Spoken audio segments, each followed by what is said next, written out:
Assalamualaikum warahmatullahi wabarakatuh. Waalaikumsalam warahmatullahi wabarakatuh. Mau tanya, kan di kejadian Karbala diriwayatkan kalau seluruh keturunan Nabi termasuk istri Hasan dan Husain, anak-anak Sayyidina Ali bin Abi Thalib, anak-anaknya Hasan Husain dan keluarga Nabi dibunuh total sama Ubaidillah ibn Ziyad, orang kepercayaannya Yazid bin Muawiyah. Pertanyaannya, kalau seluruh keluarga Nabi dibunuh, terus para habaib-habaib yang sekarang menyandang status sebagai cucu cicit Nabi itu keturunan dari siapa? Terus karena kalau dari nasab Hasan Husain kan meninggal semua. Yang bilang meninggal semua siapa? Ada yang ceramah kayak gitu. Mana? Di mana? Yang bilang meninggal semua di mana? Itu jadi waktu itu ada teman kan. Iya, kalau ceritanya saya paling paham cerita itu. Enggak, yang bilang semuanya meninggal itu siapa? Temen sih, dia kebetulan memang orang Arab juga. Nah terus marganya Bakfen, dia bilang saya nggak percaya kalau keturunan Nabi Muhammad sampai sekarang ada. Di zaman Nabi Muhammad sudah ada orang yang mengatakan bahwa keturunan Nabi Muhammad nggak ada. Nabi Muhammadnya masih ada. Nabi Muhammadnya masih ada. Dia udah bilang bahwa keturunan Nabi Muhammad nggak ada. Dia bilang, wah, Muhammad abtar, Muhammad nggak bakalan punya keturunan. Faham? Lalu Allah subhanahu wa ta'ala murka kepada orang tersebut, namanya Al-As bin Wa'il As-Sahmi. Lalu Allah katakan, inna syani'aka huwal, yang bilang kamu gak punya keturunan, dia gak bakalan punya keturunan. Bilangin sama teman kamu, itu dalil Al-Quran. Baca terus menerus tapi gak paham. Inna syani'aka. Sekarang gampang aja, saya nggak perlu panjang lebar tentang masalah Karbala. Saya paham dan saya menikmati kisah-kisah itu. Artinya apa? Saya betul-betul suka dengan sejarah dan saya tahu kisahnya. Dan siapa yang selamat, siapa yang nggak selamat. Dibilang semua yang nggak selamat, ya masalah itu ya Pak. Apa di dalam sejarahnya ada masalah. Ulama semua sepakat kok. Sekarang saya sebutkan hadis satu saja dari Al-Imam Ahmad bin Hanbal. Imam Ahmad bin Hanbal mengatakan bahwa nanti di akhir zaman akan ada Imam Mahdi.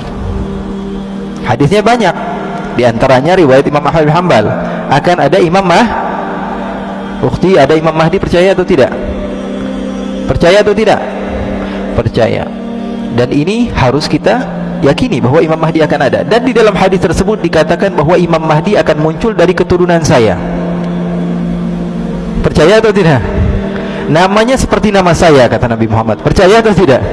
Dan dia dari keturunan saya. Sekarang kalau di akhir zaman ada keturunan Nabi, terus di zaman sekarang nggak ada keturunan Nabi, munculnya dari mana? Paham atau tidak? Ya, kalau dibilang di akhir zaman nanti ada keturunan Nabi, keluar Imam Mahdi, terus sekarang nggak ada keturunan Nabi, keluar dari goa, tiba-tiba ada, ya, nggak begitu. Ini harus, ini apa namanya, kesalahan yang sebetulnya salah di dalam sejarah, salah di dalam dalil, salah di dalam apa, sesuatu yang kita lihat dengan mata. Keturunan Nabi dijaga. Rasulullah dalam hadis yang sahih mengatakan, fa innal ansaba tanqati'u yaumal qiyamah ghaira nasabi wa sababi yusihri. Semua nasab akan terputus di hari kiamat, sampai hari kiamat, kecuali nasab saya tidak akan terputus sampai hari kiamat. Kan ada hadisnya banyak. Masa gara-gara cerita teman tentang Karbala dan tidak mendasar kita meyakini hal tersebut? Ya, nggak bisa. Apalagi dalil yang tadi saya sebutkan tentang Nabi Imam Mahdi, itu juga masuk di dalam dalil dan akal. Secara akal juga kita mau nggak mau kita terima bahwa mereka itu ada. Jadi yang selamat ada namanya Ali Zainal Abidin, cucu Nabi. Ya, beliau orang yang diselamatkan. Dan ceritanya ma'ruf, semua ulama sejarah mengatakan bahwa Ali Zainal Abidin masih ada. Bahkan beliau dibawa-bawa dari Karbala sampai menuju ke beberapa tempat. Dan putra-putri Rasulullah SAW masih beberapa yang hidup. Putra-putra Hasan masih banyak ketika itu. Ya, jadi nggak semuanya meninggal. Memang ketika itu dizalimi, tapi ada beberapa keturunan Nabi, dan yang paling terkenal Sayyidina Ali Zainal Abidin. Ali Zainal Abidin adalah gurunya para ulama-ulama. Beliau punya anak namanya Ja'far As-Sadiq, gurunya Imam Abu Hanifah. Gurunya Imam Abu Hanifah. Gurunya Imam Malik, gurunya Imam Syafi'i, gurunya Imam Ahmad bin Hanbal. Terus munculnya dari mana cucunya Nabi kalau bapaknya sudah nggak ada? Ya, jadi itu nggak mendasar. Wallahu a'lam.